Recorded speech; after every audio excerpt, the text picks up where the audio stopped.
from Barmulloch. Same to you, Scott. Just take it away. Sum up how you're feeling tonight. I'm not backing him. I want to see the back of him. That's the problem. This guy came on last night after watching another disgraceful performance and says he thought we were great. Really? And then had the cheek, the temerity to have a wee sort of laugh at the start of the interview. That is, not only does it make the Celtic fans really angry, but really, what are you watching? This guy came out and says, the defenders are not learning, they'll not go and header the ball, they'll not put their, their head in where it hurts. This is the same guy's lost 3 times to Ross County now. He also lost to Livingston twice.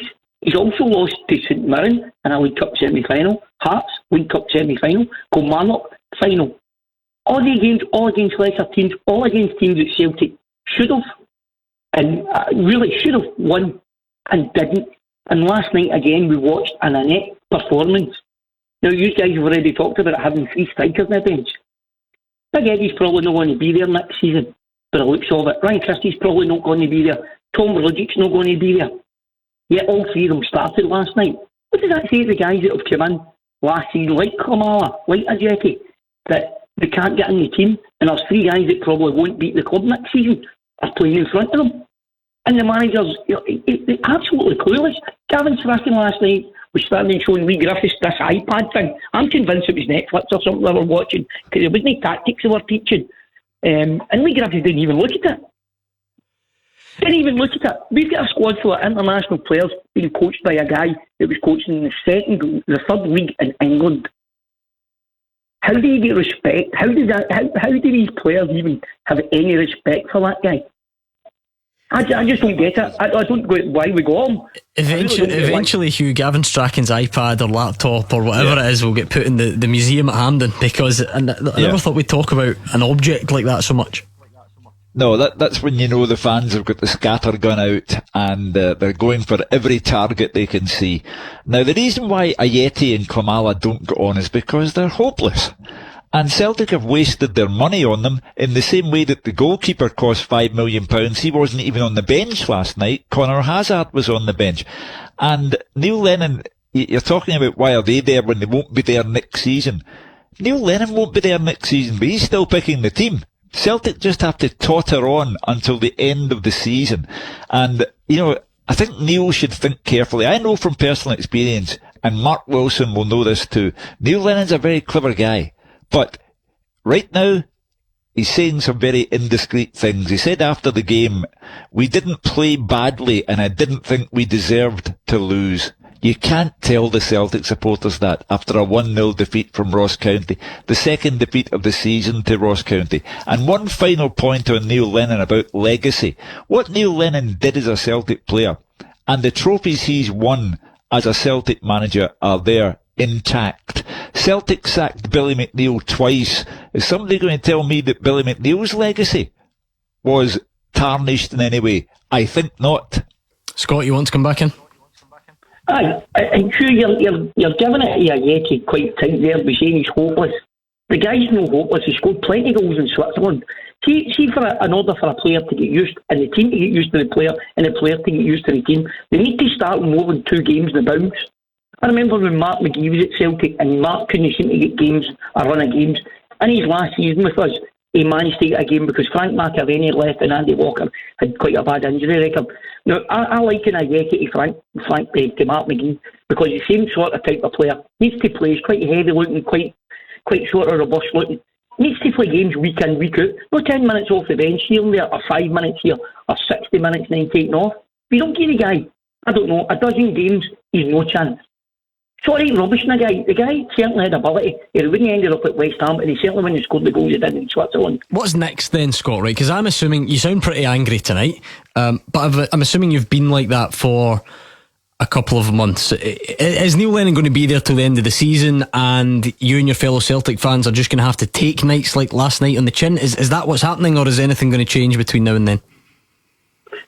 See if they want people back in the ground next season. Hopefully we can all get back in the ground next season. Because if they want the season ticket holders to renew, they need to do something. They need to do it quickly.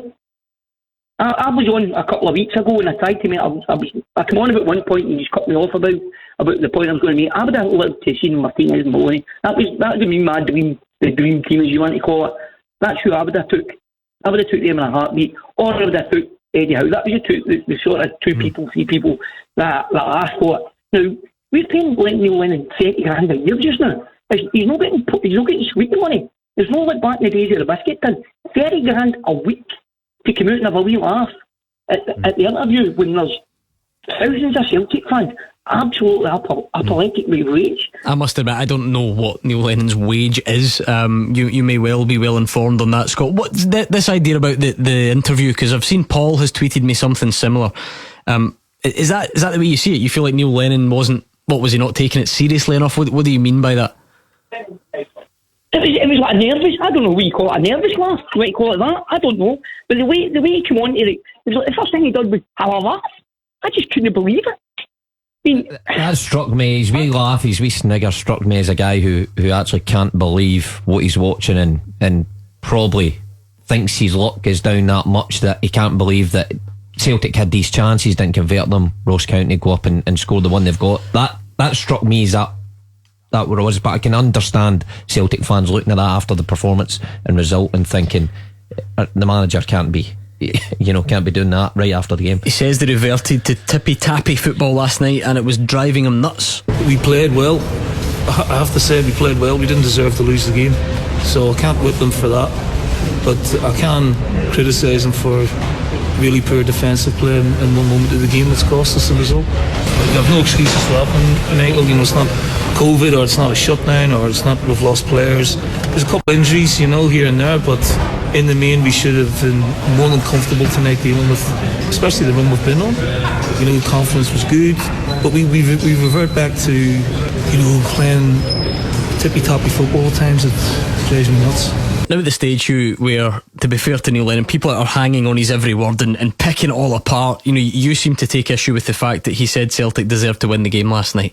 Is that not true in itself, in the sense that Ryan Christie misses sitters, Odsonne Edouard does as well, good save at the end? If it was just a normal game with no big cloud hanging over Celtic, you would probably everyone would agree Celtic deserved to win that. But are we not at the stage where that stuff doesn't really matter anymore? Is that what it is? Is that the fans don't really care if they deserve to win it last night? The fans have turned off listening to him. He said on one hand we have no excuses, and then the other hand says we didn't deserve to lose. Every time he opens his mouth now in a press conference, there's something you can pick on.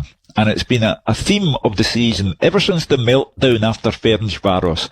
We had the meltdown over Dubai. We had the meltdown over whether Nicola Sturgeon treats Celtic players differently from Aberdeen and Rangers players, and on and on and on it goes. He's a time-served manager. Been here 20 years in this city. Knows the Celtic supporters inside out. Don't be telling them these things and giving the fans who've been on so far, Scott, who's on the line at the moment, don't be giving them another chance to say, I'm not following this guy. All right.